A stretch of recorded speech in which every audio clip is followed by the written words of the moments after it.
What is up, y'all? Listen, if you missed out on Peak Partnership 2022, then you have been living in absolute FOMO for an entire year. And you know what? I don't want that for you. But I got good news for you. Peak Partnership 2023 is coming up. So, man, we can't wait for you to join us in Orlando, Florida. It's February 17th to the 19th. And I'll tell you this, it'll be an even bigger and better event. We're talking more people to network with, more opportunities, more multifamily opportunities, awesome headliners. And, of course, your boy, Tyler Deveraux, is going to be up there speaking as well. It's the event of the year, and I can promise you this, you will not want to miss out. So listen, visit mfmpeakpartnership.com. I'll say it again, mfmpeakpartnership.com for more details and reserve your seat right frickin' now. This event is going to be epic. You do not want to miss out, so click the link in our description to register. Sincerely, what are you waiting for? Click the frickin' link, mfmpeakpartnership.com, and register, and I cannot wait to see y'all there. Aloha.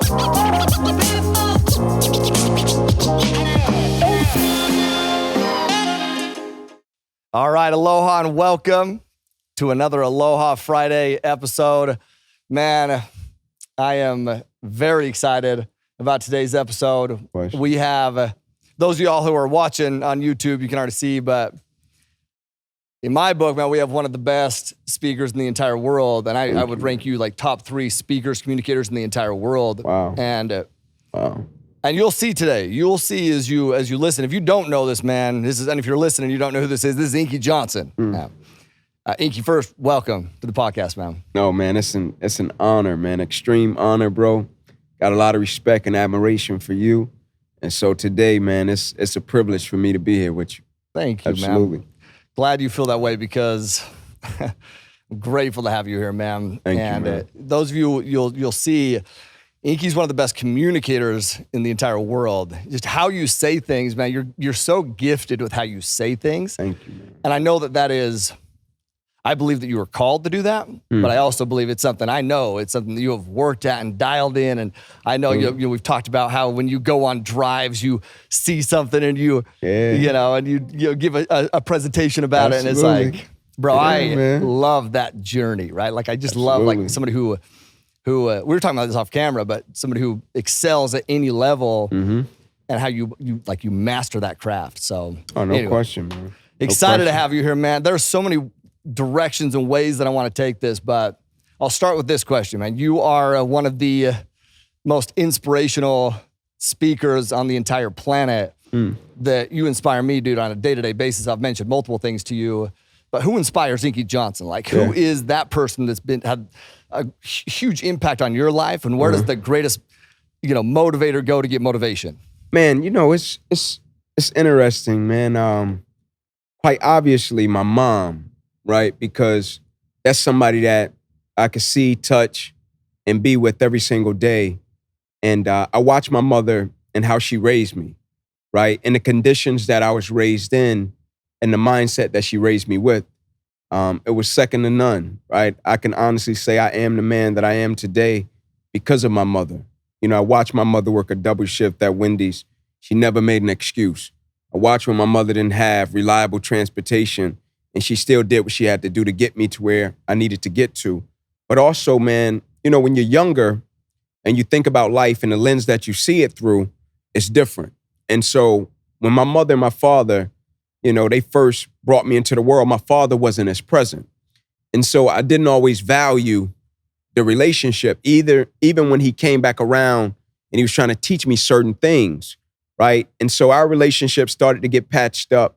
But it was a lot of sacrifices and a lot of things that my father did for me when I was younger that I didn't value because I had so much resentment and anger because his presence wasn't present at the time. But now the man that I am, the husband that I am, the father that I am, the grandfather that my father is, the father that he is, my father inspired me. Somebody asked me a question one day, Tyler, and I thought about it when I had a son. And I had never thought about this before, right? A gentleman asked me the question. He said, what if your son treated you the way that your father, acted with you when you were younger, right? What if your son treated you that way? And I was like, what do you mean by that? He was like, how you treated your father even when he was trying to come back around in your life and how you kind of resented him? What if your son did that to you? I was like, I don't know if I'll be able to take that. And he said, now think about that. And your father still showed up and tried to force the relationship. And I said, I never thought about it that way. And so I would have to say my mother and my father, because of what they did for me when I was younger, but also present day, the people that they are, and the fight, the struggle, and the opposition that we've had as a family. Pro. Yeah. What a great answer, man. No question, what a great answer. man. So much of that resonates with me so much. Like, single mom. My mom is a beast, dude. No question. She's a beast. No question. And my dad is he's a great dude too.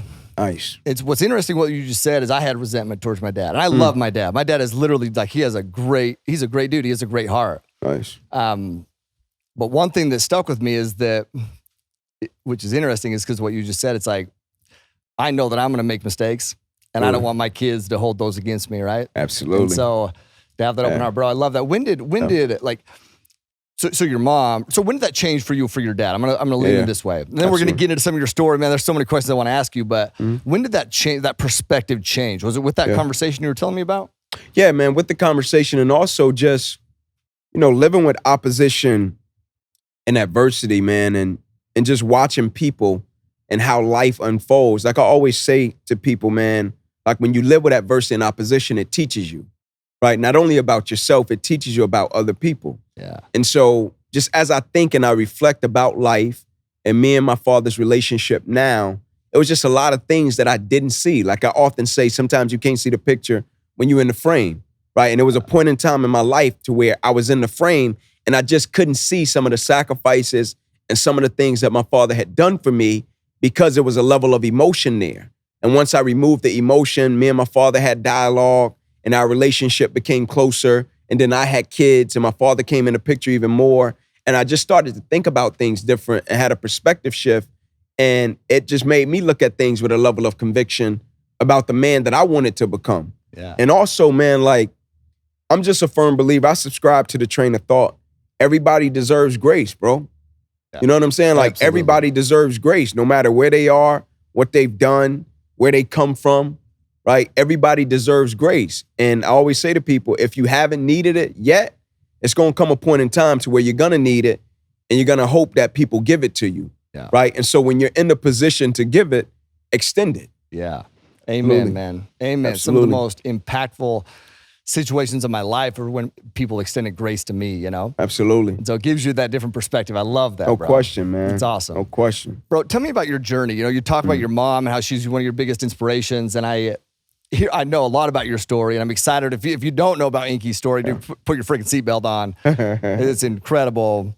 But I believe a lot of what you did and have done and continue to do, and you kind of even alluded to this, but it was because of that sense of responsibility. Like it would almost be disrespectful not to do that with all that your mom did and all that she grinded to provide.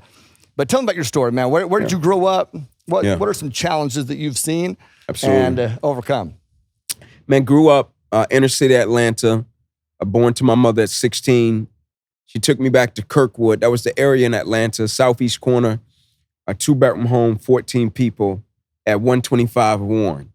And most of my family members, man, we were growing up in a condition to where we saw it all. We were exposed to it all at an early age. And, crime, everything, drugs. And it was a limited belief because most of my family members didn't graduate high school, right? Didn't do much after school once they dropped out. And so when I came along as a kid, and we're growing up in this 2-bedroom home with 14 people, I wanted to change that. Yeah. And not only did I want to change it, I believed I could change it.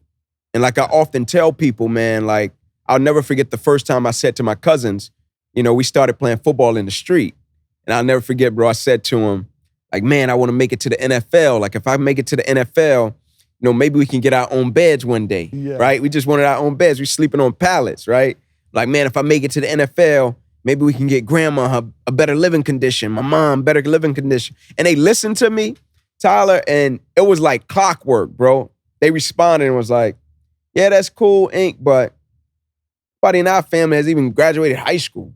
Like, that's cool, bro, but like, the answer was already in place. Like, yeah, that's cool, but the chances of that happening are slim to none, right? And when I heard it, I knew it wasn't just a condition that I was facing.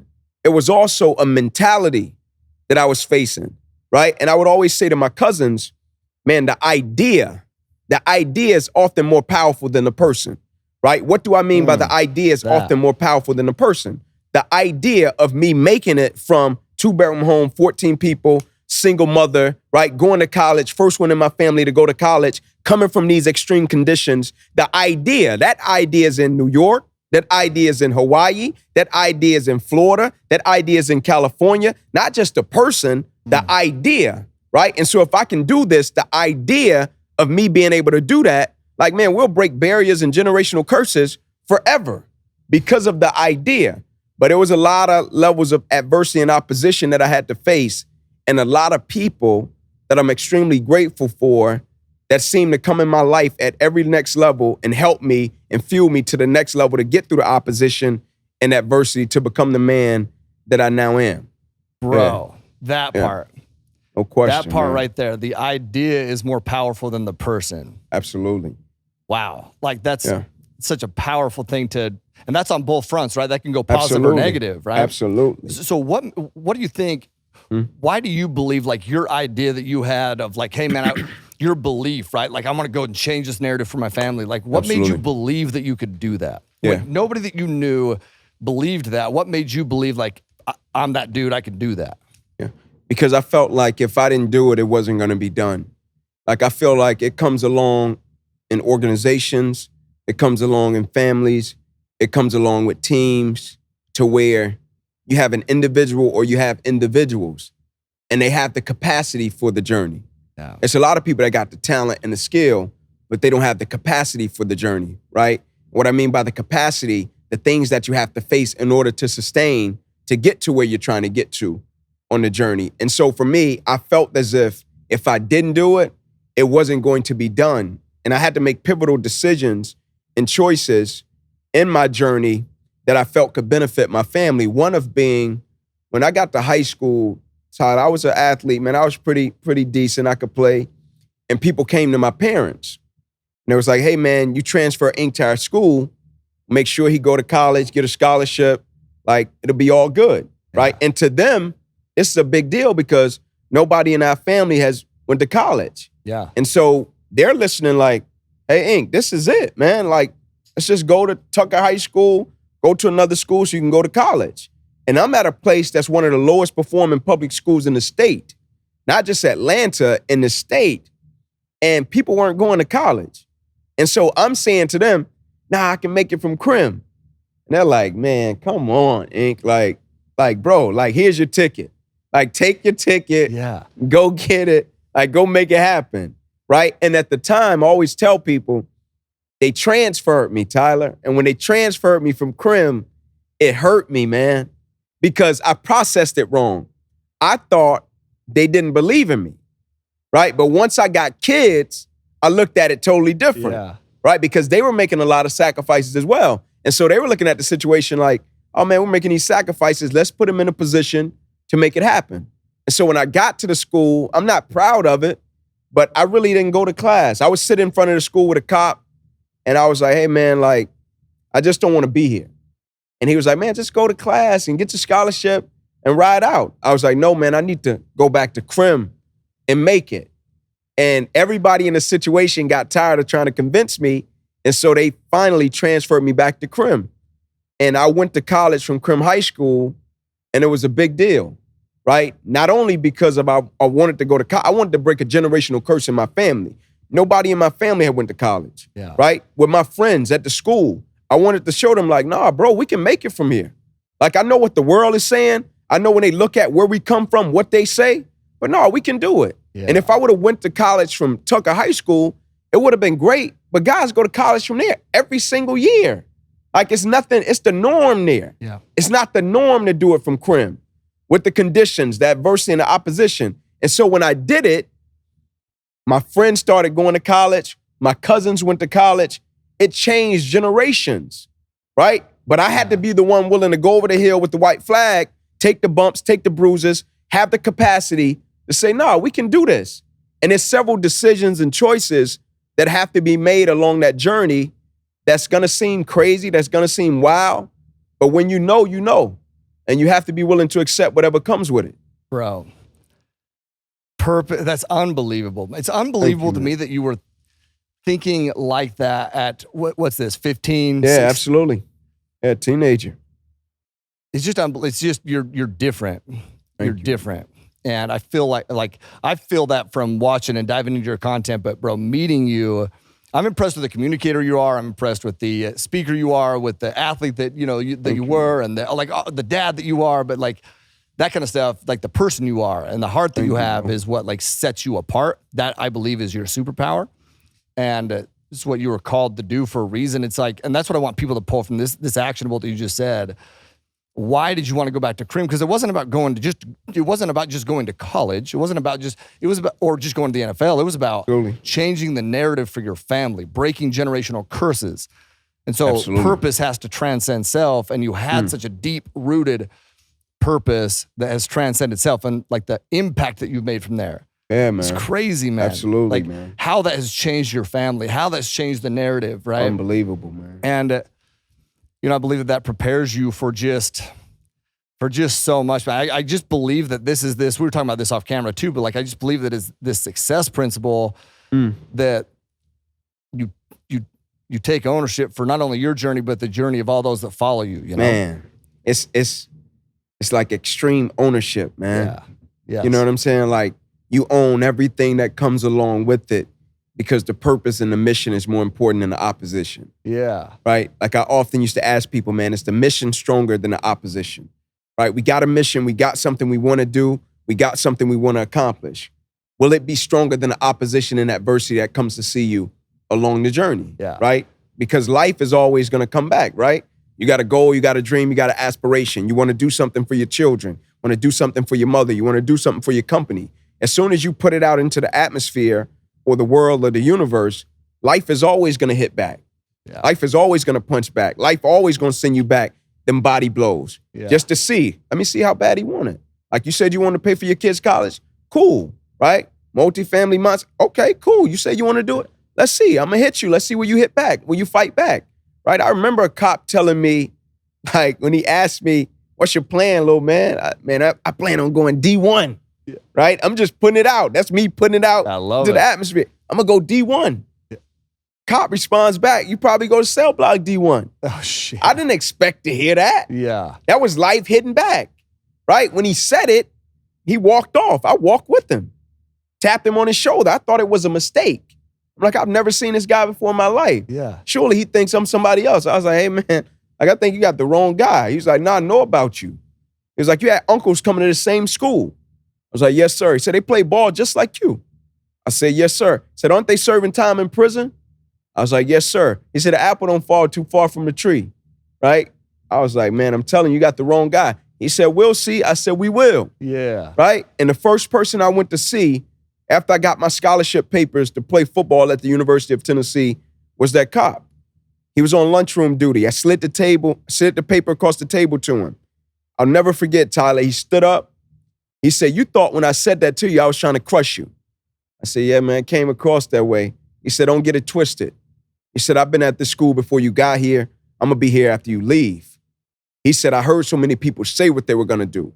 He said, so when I said that to you, life hitting back, I was just seeing, were you going to retreat and say, you know what, man, you're probably right. Due to my conditions and my circumstances and my situation, you're probably right. I just said it to see, would you retreat? Or when I walked off, would you walk with me, tap me on my shoulder and say, nah, bro, I think you got the wrong guy. Yeah. Right? Life is always going to hit back. Right? People are resilient, man. I tell people often, people are amazing, man. And more times than not, it's not that a person doesn't have what it takes. It's that sometimes you don't realize it's going to take everything you got. Yeah, there we go, bro. It's just going to, sometimes it's some things, it's just going to take everything you got. Tears, blood, sweat, cuts, it's just going to take everything you got. Yeah. And if you stop in the midst of the opposition and adversity, you'll never get to witness the greatness. That's it, man. The manifestation, right? Breaking generational curses. Yeah. You'll never get to witness that if you stop in the middle of the journey. Yeah, man. I just love that, man. And you can't, I want to go a couple routes with that because you can't rob yourself of that. And I think that one thing that sets you apart is like it's it's not the setbacks, it's not the challenges, it's that you don't expect that there's going to be setbacks and challenges. I believe so many times our biggest problems is that we expect we shouldn't have problems. That's good. We're going to have problems. And if you just expect it, then a problem comes or a challenge comes or somebody knocks you down, you're like, oh shit, yeah, I expected this. Yeah, absolutely. Yeah. No, I planned for this. Like, I'm that dude because of this, right? Absolutely. Bro, do you think that God does that too? I know you're a spiritual person. I'm a very spiritual person. Do you think that God puts those situations into our life to prepare us those same different ways? Absolutely. I think there's always preparation for the journey or the victory. Like, so I think oftentimes in terms of when I see something, I'm the type of person that wants to understand, like even with us hanging out, I'll stop you when you'll share something with me or show me something and be like, hey, Tyler, man, what was the thought process behind creating this? Or T, what was the thought process behind doing this? That's just how I think, right? And so when I read a scripture like James chapter 1 and it says, consider it pure joy, my brothers and sisters, when you face trials of many kind, because the testing of your faith goes on to produce perseverance, and perseverance must finish its race so that you may be complete and lacking nothing. Then I read a quote like King's quote that says, you judge the true character and caliber of a person not by where they stand in times of comfort and convenience. You judge the true character and caliber of a person by where they stand in times of challenge and controversy. When I see that, it makes me think like, oh, it's necessary for me to become the individual that I'm destined to become. Now, I didn't always think about it this way. Even with my own injury, like in the midst of it, I was like, man, what is this? Like, how did this happen? And once I got to a place of clarity and peace, I was able to look back and literally connect the dots and see the preparation, right? But I couldn't see it in the midst of it. But I firmly believe, man, God prepares us long before the journey or the battle even happens. Yeah, that's beautiful, man. Absolutely, one of my favorite quotes of yours is, in fact, one of my like keynotes that I do, like this, like, I don't know what's the word I'm looking for, but like the presentation that I give, it's one of my favorite ones. Okay, it's like 3 days that I'm teaching. And the very last thing that I leave people with is your quote, bro. And I've done it for 5 years or something. Every single time I end with your quote, which commitment means staying more than what you said you were going to do long after the mood you said in is left, right? Absolutely. Bro, that changed me as a person. It did. It changed me as a person because, like you said, the true character comes out not when everything is going great. Man. It's when that challenge hits, like, who are you then? Who are you then, right? And at that moment, if you could be like, okay, like, this is a test. Man. Like, okay, this is a test. Absolutely. Okay, I'm ready. If I can overcome this, question. What I'm going to help other people overcome. Question. So I want to talk about some of your challenges in your life, right? You talk about your injury. If you don't mind, we'll go there. Absolutely. Right? So you paint this picture. You make it. You make it D1 to Tennessee, man. Yeah, man. Bro, you play 10 games as a freshman, right? Crazy, man. Crazy. At Tennessee, like, yeah, man. Bro. Yeah. And then it's your sophomore year. And once again, what's the goal? The goal isn't just to go to college. The goal is to break generational curses and take care of your family, right? Absolutely. Make sure that your mom's set up, your grandma's set up, your family's set up. Yeah, man. You're in the film room. Coach walks in, tells you you're going to make it. Absolutely. Yeah, and then man. take me from there. Yeah, my junior year, man, playing football at a very high level. This is the crazy thing. Like, as a freshman, to come in, if you would have looked at our freshman class, I probably would have been the last guy that somebody would have said, yeah, that guy's going to play this year. I probably would have been the last guy, smallest. I'm like soaking wet, like almost touching 160. Like, I probably would have been the last guy in that class. They would have pointed at and said, yeah, he probably going to play this year, right? And I was one of the first, right? Played a lot of special teams, got in some packages as a defensive back, right? Just experience. And so played my sophomore year, obviously, starting, like break the starting lineup. So my junior year, I'm this projected draft pick, sitting in the film room, watching film.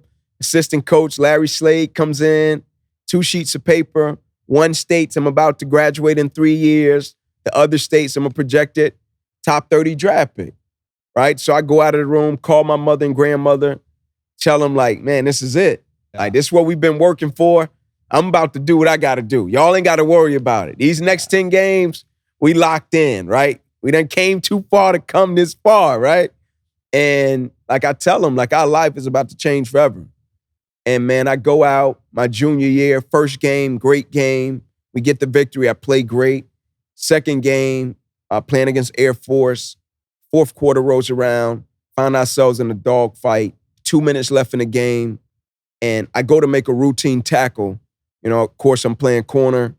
And at the point of contact, when I hit him, bro, my life changed forever.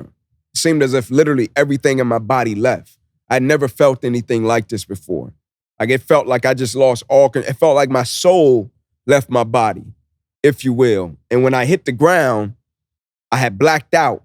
And then I came to, and I just couldn't move. It was a shock going down my whole body. And I remember my teammates running over because I was one of these guys, I was kamikaze, right? I go and hit a guy, get knocked down. I was that guy that I would be laying there, my guy would stand over me. I'll be like, let's go, bro. And I'll pop up, you know what I'm saying? Yeah. And so they were so used to that. So when they came over to me, it was like, Ink, let's rock.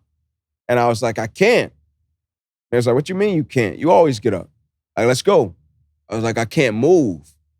And I'm sure they had never heard that either. Yeah. And so they were like, what you mean you can't move? Like, come on, bro, you can nurse your injury after the game.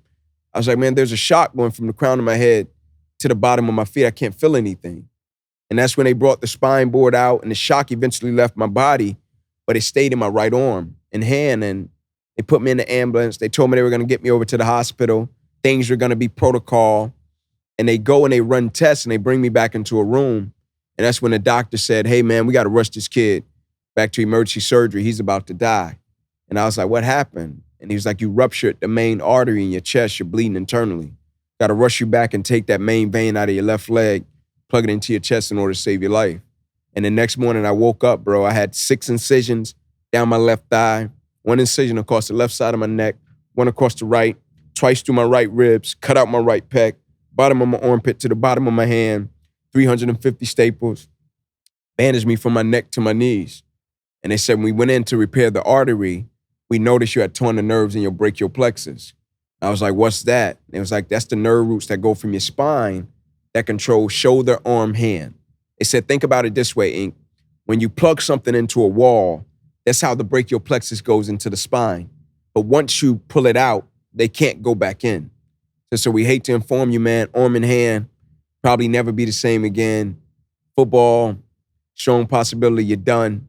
And I couldn't believe it, bro. Like, I was like, man, no way, right? Because it stopped in a moment, right? I was 8 games away from a dream I had been chasing from 7 until 20 years old, and it just stopped. Like the movie, I tell people all the time, the movie just stopped, and I had to be redirected. In that moment, Tyler, man, that moment taught me so much, man, but it came with so much pain. But it taught me so much that I wouldn't change it. Yeah. Yeah. Bro. Yeah. This is where I think one of the most impactful parts of your journey happens, though, because it's when Inky Johnson became Inky Johnson, right? And I think there's multiple times in your life that happens. But September 9th, 2006. Absolutely. Like, people are coming in, and I remember hearing you at one point saying they're asking you, like, hey, man, how you doing, right? Absolutely. And I want everyone to hear this. Like, what was your reaction? So just picture this, right? Everything that Inky's just laid out for you, this dream that he has, he's on the journey. He's like, he almost tastes it because he sees it, right? And then it's, like you said, the movie stops.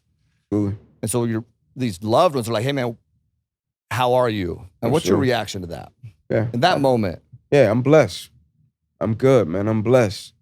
All right? Like, I just believed it, man. Like, I'm good. I'm blessed. And like, me saying that didn't mean everything was going to turn out the way I wanted it to. Yeah. Right? It was just saying, like, all right, man, in this moment, it may not be what I want it to be. It may not turn out the way I want it to turn out, but I'm here. And so if I'm here, I got a shot, right? I got a chance. Like, I could still fight. Yeah. And so I was like, man, I'm blessed. I'm good. I'm blessed. I'm ready to go. And it was like, Ink, what do you want? Like, you can't play anymore. What do you want? I was like, man, can you give me a Dunjoy sling and a Velcro strap? And it's like, but you can't play. I was like, it's not about a game. It's like, so what is it about? It's like me finishing what I started. Like, that's what it's about. Like you said, commitment. Staying true to what I said I would do long after the mood that I've said it in has left. Yeah. Right? And so I still wanted to graduate, which I did. I still wanted to go and fulfill obligations with my team, which I did. And that wasn't in spite of opposition and adversity. It was about me finishing what I started. Yeah. Truly. Yeah. Oh, bro, that's like such a huge separator at that moment. And the fact that that was your thought in that moment Absolutely.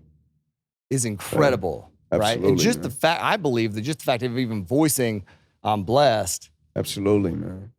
I mean, bro, Yeah. it shows massive faith. Yeah. Absolutely, man. Massive faith. Absolutely. And faith is, Oh, faith is beautiful, man. no question. Faith is man. beautiful because it's all No about question. perspective, you know? That's it, man. That's a game changer. I tell people often, man, like, I firmly believe perspective drives performance. Yeah. How we view what we do will always affect and impact how we do what we do. Mm. And I often say to people, when you have things that you want to accomplish or do, like we talk a lot about why, right? Why do a person do what they do, right? Find your why. And I often ask people, does your why transcend situations, circumstances, opposition, adversity, conditions, Yes. uncertainty? Like, does it transcend so you can continue in spite of what you may face, Yes. right? Like, the reason I wanted to finish is because I told my mother and my grandmother, I'm gonna be the first one in our family to graduate college. Yeah. Right? I said that. I didn't say unless my right arm and hand gets paralyzed. Mm. I said I was gonna graduate college, right? And so I still had an obligation to graduate college. I was right hand dominant, had to go to disability services, learn how to write with my left hand, right? Came out with a couple of degrees. I told my teammates, man, I'm gonna be a great teammate, right? I didn't say unless I make it to the NFL, right? Unless I get injured, I'm never coming to another meeting, right? And people put so many limitations based upon conditions, circumstances, and what they may be facing in external factors. Yes. I tell people often, man, like, don't limit yourself, right? If it's something that you want to do, don't let it be predicated upon what you may face, right? Like, get it done. In spite of the opposition and adversity, press forward, right? They got to take my life before they take my drive. One of the greatest lines I've ever heard. Yeah. You know what I'm saying? Like, press forward. And so me doing some of these things, it wasn't because I was some strong, like, incredible person. I was attached to certain things that fueled me. Yeah. And I needed those things. That was my ecosystem in terms of how I operated and how I did what I did. Like, I needed my team.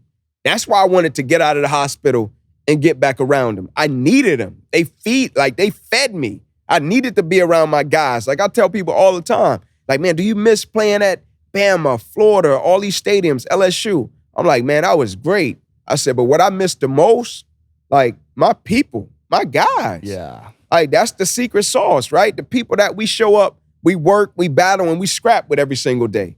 That's what got me out of the hospital. I needed to be back in that complex, and when I walk across that turf, they look at me and be like, that's Ink, bro. Yeah. He here. Like, he in this Velcro strap and this Dunjoy sling, but our guys still here battling, right? I needed to see them still battling because we fed each other.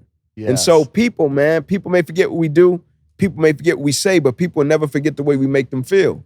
Right? No question, Dude, it's man. reciprocal, man. It's reciprocal. question, You man. showing up made them show up even more, right? Absolutely. And it's crazy because I always say that your why has to transcend self, but hearing you talk about that, I think it opened my eyes a little bit of to why it has to transcend self. And it's because I believe that life is about connection, human connection. Absolutely. Like, that's what life is about. So why does your why have to transcend self? Because it helps you connect with other people, no matter what the circumstance is, no matter what the challenge is, right? Absolutely. Helps you connect with those people. And Good.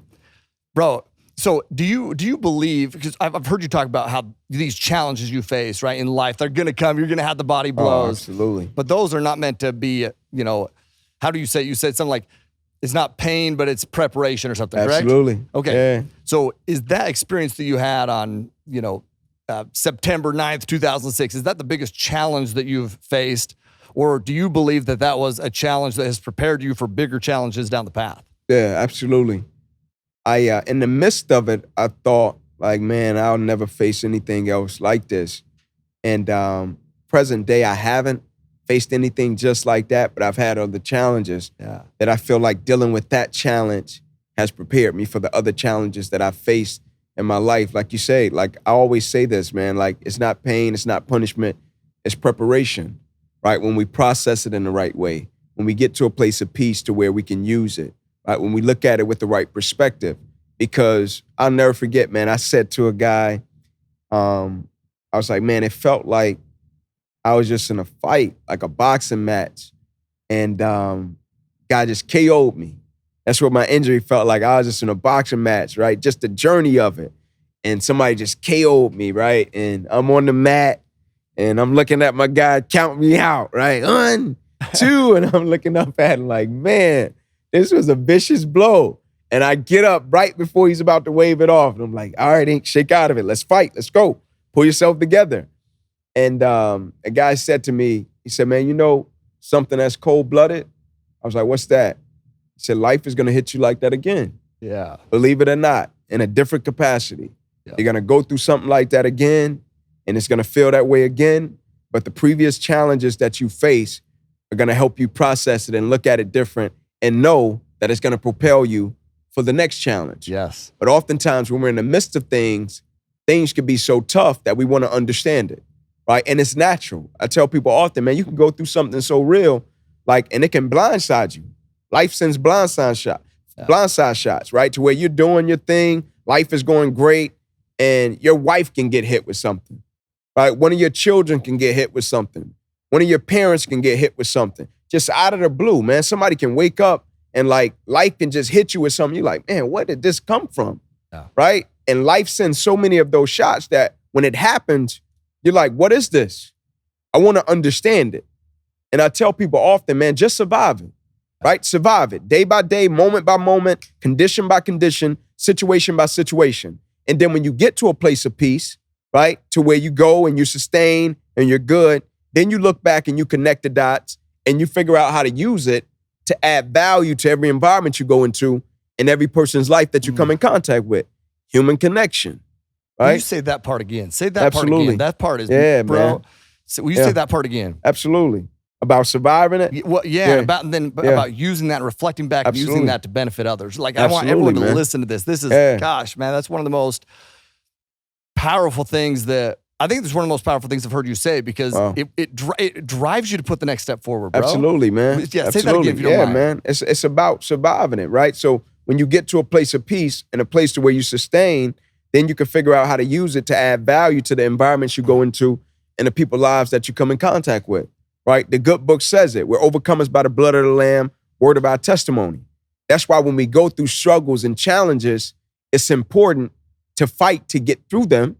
So when we get to a place of peace, when somebody comes and shares something that we've had a similar experience, even if it's not specific, we can identify with it and we feel certain things from it. Like a person can share something with you, you get goosebumps like, bro, like, wow. Yeah. Man, I had something that gave me the same emotions, right? Let me tell you how I got through it. Not telling them, you got to apply my model to what you're dealing with, but I've dealt with something that's given me similar emotions, and this is how I got through it. Yeah. So, bro, if this can add value to your journey, take it, do what you will with it, right?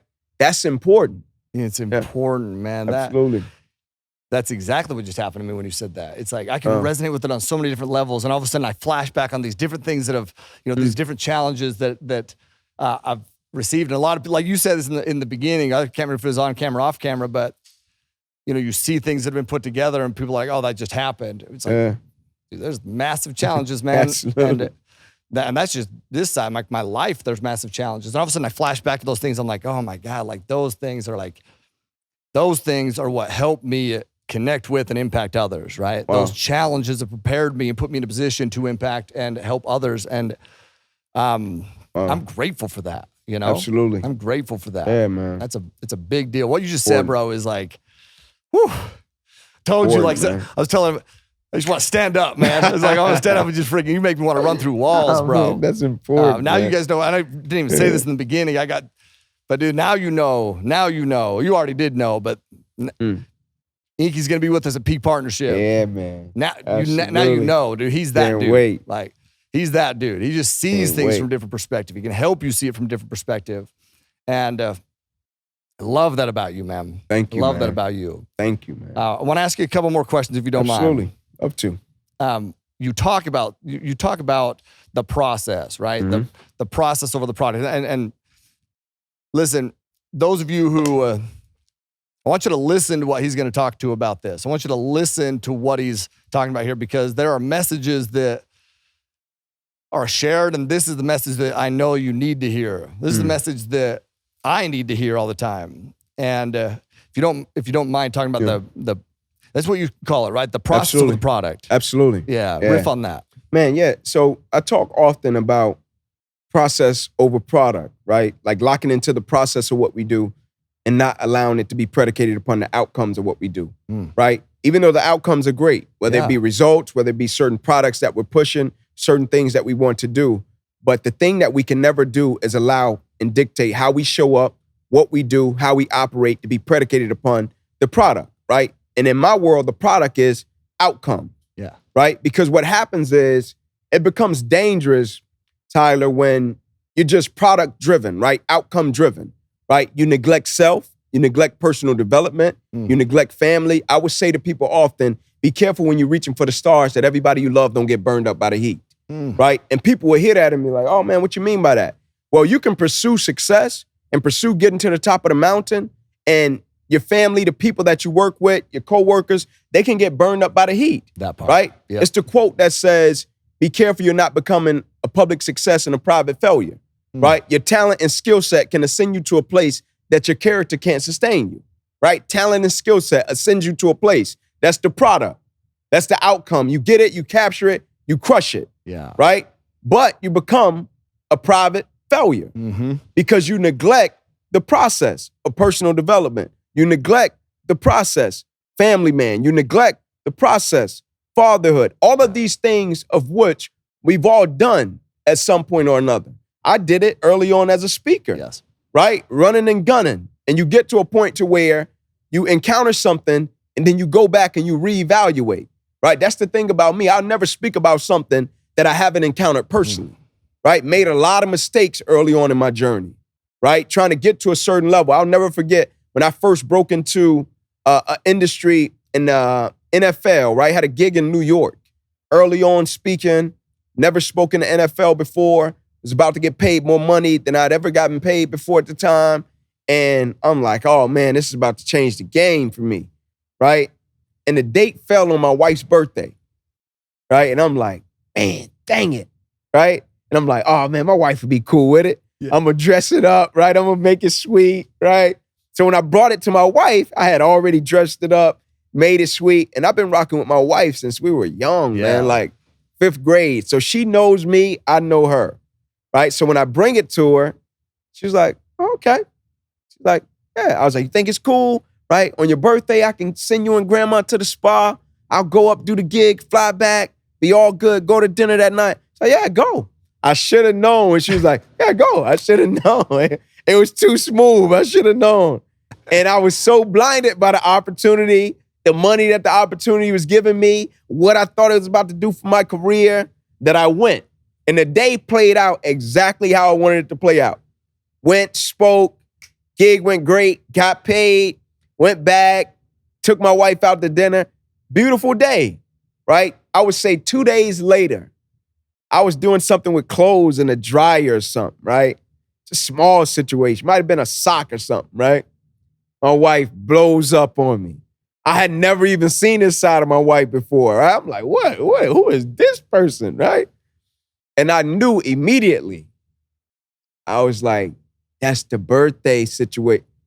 She felt like I didn't value her birthday. She felt like I valued the money and the opportunity more than that over her birthday. And I got it, right? Now it's gonna be moments along the journey to where there's sacrifices to be made and you communicate with your spouse and your family member and y'all are, on one accord and you get that done. But I always say to people, if you're not careful, process over product, if you're not careful, at certain stages and phases of your life, you have things that serve you well and they're your advantages, right? They work well. Like for me, my mental toughness, my fortitude has always been an advantage for me. My ability, my capacity, my ambition it's always been an advantage for me. I've always been a guy I can come out the gate and I can go like a thoroughbred. I could take my bumps, my bruises, and Ink gonna get to the finish line, right? I was the guy, we can come out and you be like, hey, Ink, you gonna meet me at the mountain? I'll be like, T, I'm gonna see you at the mountain, bro. Go do your thing. And you can bet your bottom dollar, when you get to the top of the mountain, your guy Ink gonna be there like, what up, bro? I told you I was gonna be here. That was always my advantage. But once I got a family, once I got a wife and I got kids, I was still operating by that same model. I still had that same thought process, still had the same ambition. There's nothing wrong with it. No. It works well. You just have to channel it. Yes. And I hadn't channeled it. Yes. And so I was doing a lot of destruction along the journey because my advantage was becoming my disadvantage. And I had to go back and I had to retool the toolkit. Yes. Right? So absolutely, man. Process over product. Lock into the process and don't focus so much on the outcome. Your advantage was now becoming your disadvantage and you have to retool. That's why growth is nonstop, bro. Do you know the first time I heard you tell that story? First time I heard you tell that story was because I asked you a question at Arate. I said, with everything that you got going on, how do you balance? Absolutely. And I remember that. Yeah, I remember that. Your answer to that, because I don't even know if you know this part of it, but I had the same conversation with my wife for that trip. Hey, man, there's this great opportunity, man. I'm going to go, Ed, Andy, no question. You got to St. Louis, Ink's going to be there, I'm like, I got to go. It's like, what's your thoughts? I packaged it up perfectly No question. It was our anniversary. And when I asked you that question, it was the day before my anniversary. But I was going to be gone for our anniversary. And bro, when I tell you you've impacted my life, it's not just business.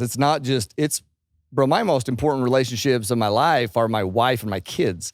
And you've impacted my relationship with my wife and my kids. I love you forever, bro. I will love you forever for that. And I want you to really hear that and internalize that because I called my wife that night. And right after the class, right after like the event, right? And apologized. And she cried because my wife is the most supportive, loving, patient. She's a beast, dude. She's a beast. And I take advantage of that sometimes. Not intentionally, but meaning I feel like I took advantage of it. And when she started to cry, then I started to cry. And but the impactful thing that you said from it was not just the problem, but the solution. And what you said was, now what I do now is I schedule family time first. Absolutely. And then I fit my work around it. Absolutely. Because they're the priority. Absolutely. And I want to be clear, because what you said, there are going to be times where sacrifices need to be made. Got to make them. Absolutely. Sacrifices are absolutely critical to any success and anything we ever do in life. But listen, 100%. That key at that point in my journey was, and that was last year. Wow. I had to retool. I had to change. And bro, I put date nights in, scheduled first before anything else. Absolutely. Date nights with my kids. I have a meeting with every Monday at noon. She comes in the office, we plan, we prepare. Nice. And Tuesday night we go to date night. And do we have it in there, right? Yeah, it's like, man. I love you for that. I appreciate that, man. No, man, I'm with you. Thursday night is my day. I do Thursday date nights. You know what I'm saying? I love it. But no, that's so true, man. And thank you for sharing that, bro. Yeah, thank you, bro. That means a lot, man. Hey, I want to end with this if you don't mind. Absolutely. Because you talk a lot about perspective and how you said it in the very beginning, how you view what you do impacts how you do what you do. I mean, come on, bro. Did you come up with that shit? Yeah. I mean, I don't know where you come up with these things, but I hear how you say things. I'm like, ooh. Absolutely. But bro, it's all the time. It's crazy to me. Your mind, you just communicate at this level that just hits, crazy, right? Man. But your perspective, and I just want to talk about this because I believe that, there's so much. I can't wait to re-listen to this, man. I'll tell you that. Thank you, man. I can't wait to re-listen. I just want the whole time I'm a big note taker, and the whole time I just want to grab my phone and be like, oh my God. But I can't wait to, you guys better be recording this shit, man, because it's gold. Yeah, man. My God. But man, I want you to talk about, you go to the Mayo Clinic. Absolutely. right? Mhm. And you know what I'm talking about with this? Yeah, You go to absolutely. Do you mind sharing that experience and Yeah. how that About changed what I your, saw? Yeah, Absolutely. and how that changed your perspective, Yeah. and how that's driven you and how that changes everything that you do every day. Absolutely. So, man, I'll never forget, you know, because one of the assumptions that people often make, Tyler, when they see me and see where I am now, or they hear me tell the story, sometimes people think like, oh man, Ink got injured, he bounced right back, got in the groove of things, and he was just rolling. Yeah. And it's not like that, man. I struggled too. Like I battled too, man. I was fighting to find perspective and peace as well. And, you know, I had to do all these visits, man, to the Mayo Clinic. I had to do all these visits back and forth to doctors' offices. And like they would stick these needles in my back with dye. And so it's two things that happened. So are you talking about the situation with what I saw with the little girl? Yeah. Yeah. And so one of the visits, man, I went up and this is one of my first visits and I'm there and I got my arm. And you know, people have compassion and empathy. And if you're not careful, man, people will have you wallowing in your sorrow. Yeah, amen. You know what I'm saying? And it could be legit. Yep. Like it can be real. Like you can have a real deal thing that happens to you. Like bad things do happen to good people. Yes. Right? And people will validate that. And people have been hitting me up, man, like, Ink, this is crazy. Guys on my team hitting me up, like, bro, like, this should have been me. I never work out, this, that, and the third. And I'm sitting there, and I'm kind of like, man, I got an arm. Like, what is this? I'm sitting here, and I'm waiting to go back to see my doctor. And I'll never forget, I'm just in it, right? I'm in what happened to me. I'm just thinking about it. And I look up, and I'll never forget sitting, like, not too far from me. It was like a little girl. I had to be like my daughter's age. And man, it was like, I don't know if it was her two parents sitting next to her. And I don't know her condition, but both of them were sitting on the side of her. And it was like they were working to hold up like skin on her face. It was like a little girl, man. Like, and I remember looking at that and I was like, bro, you just got an arm, man. You just got a paralyzed arm, right? And in that moment, that was at the beginning, speaks to when you say, hey, do you think God prepares us? I'm like, absolutely. I think in that moment, that was a part of my preparation. Like God knew where I was mentally and I was battling. Boom, let me let you see this, Ink. Yeah. I see it immediately. Perspective shift, bro, you just got an arm. And the next 2 years was probably the hardest 2 years of my life. I went to doctor's visits for 2 years and would come in and they would have a different device every week. 2 years straight. Every time I would come into the office, they would have a different device. Hey, Ink, we think this is the one. At the time, I had no function, no movement, couldn't feel anything.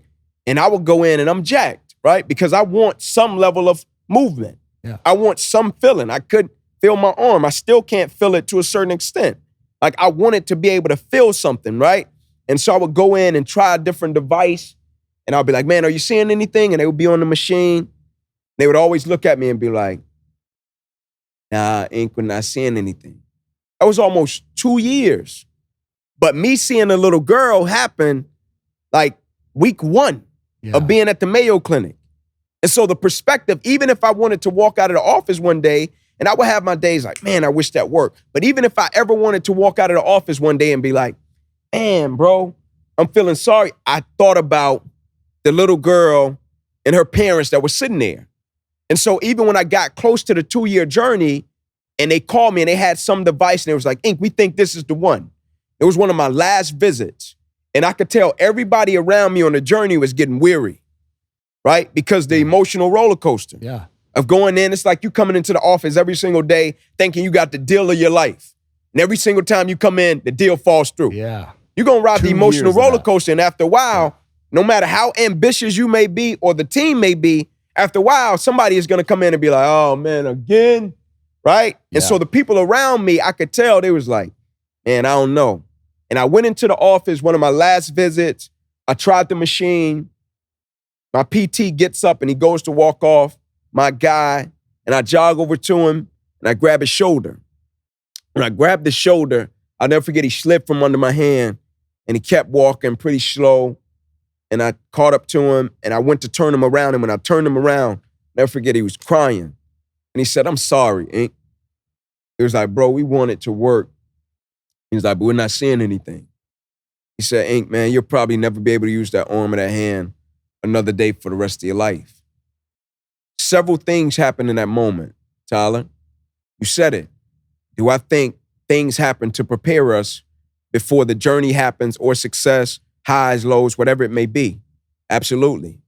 That was 2 years of preparation, right? With no result. That's where I get my thought process, my psyche, my psychology. When I say commitment is staying true to what you said you would do long after the mood that you've set it in has left. I'm coming every single week to an environment and have to stay committed with no results. Yeah. That's where I get when I would say to people, can you be committed to the process of what you're doing without being emotionally attached to the results of what you're doing, right? If the result changes, does it change you? Yeah. That's where I get perspective drives performance. How you view what you do affects how you do what you do, right? My perspective about the situation and the condition, I wasn't getting the outcome that I wanted. But my perspective about the situation made me show up. And so now at the end of the 2 years, when they say to me, Inky, you'll probably never be able to use that arm or that hand another day for the rest of your life, I was like, physically. And when I said physically, everybody in the office was like, what? Physically? How do you respond that way? Yeah. I had been conditioned and prepared. Now I feel as if I can attack anything and I don't need to be promised a thing. One of the greatest quotes in the world is when Kobe said, like, competitors, most of the time I outwork my competitors because they need to be guaranteed something. Most people need to be guaranteed something in order to operate at the optimal level. They need to be given something. Think about how dangerous an individual becomes when an individual can show up and literally display greatness and operate at the optimal level and it's not predicated upon the outcome of what they may get. That individual is unstoppable, right? You can't stop them. Unstoppable. And so, man, yeah, man, like, I'm Southern Baptist, so I get fired up. Oh, my God, bro, you want me? I'm about to jump up off the couch here, bro. Yeah, but man. Absolutely, man. That's it. Absolutely. Imagine how powerful you can become when you detach yourself from the product and focus on the process. So many people, and this is why I know that people need the message that you have, man, at Peak. And I'm so excited for our network, bro. We have the most amazing, beautiful people. I'm so excited for you to meet them. They're amazing people. I can't and you're wait. to see, man, they're just great people. And if they can just take this focus to what you just said right there and understand that the power comes by detaching yourself from the product and focusing on the process, game over in the best way, bro. Absolutely. Thank you, man, for being who you are, man. No, thank you, man. Absolutely. I want you to listen to what I'm saying. Like, thank you for the challenges that you've overcome. Thank you for sharing those challenges. Thank you for the person that you are, man. It helps. It helps. Thank you. At every level of my life, bro, it's helped me in different areas. Business, dad, husband. Like, I just appreciate you as a person. And thank you for being the person that you need to be to help all those around you be the person that they're striving to be, man. I appreciate you for that. It means a lot, man. Yeah. I appreciate you, man. Thank you, And man. a pleasure. Such a pleasure. We usually end with the Hawaiian value. Nico's on point over here. Make sure I don't forget the Hawaiian value, okay? Love it. Which is ho'omau. And ho'omau is the value of persevering. It's like enduring to the end, you know? And whatever that end is, it's just enduring. It's continuing going, continually striving. And dude, you are the epitome of ho'omau. I love that, man. You're the epitome of that. I love that. To power through anything and to have that determination and to have that drive and it's because, bro, your purpose transcends self. It's because you took that accountability to change the narrative, not just for you, but for everyone that is within your circle. And I just appreciate you widening out your circle so the couple of us can squeeze in from time to time, my man. So, Ink, thank you so much, bro. So grateful and excited to have you at Peak. Appreciate you. Thank you, man. Hey, all y'all out there, share this, follow this man. Hey, where can they find you first, Ink? Yeah, on all social media sites, Inky Johnson, Instagram, Inky Johnson Motivate. On my website, inkyjohnson.com. And yeah, man, we rocking and rolling. We stay consistent with content every single week, man. Just trying to add value, bro. Yeah. Oh, you do that, man. And y'all listen to this, you probably already follow Wink. Maybe there's 5 of you out there that don't, you know? But maybe there's somebody, listen to me, sir. Maybe there's somebody that doesn't know this man yet. Absolutely. Maybe there's somebody that doesn't know this man yet. Absolutely. And how can their life be changed by you just sharing and introducing this dude to them? Hey, don't be stingy, man. Share. Yeah, Let them know, that. man. This guy needs to reach the masses at every single level. So share, rate, review. Can't wait to see y'all at Peak. And remember, man, live always with aloha. Peace.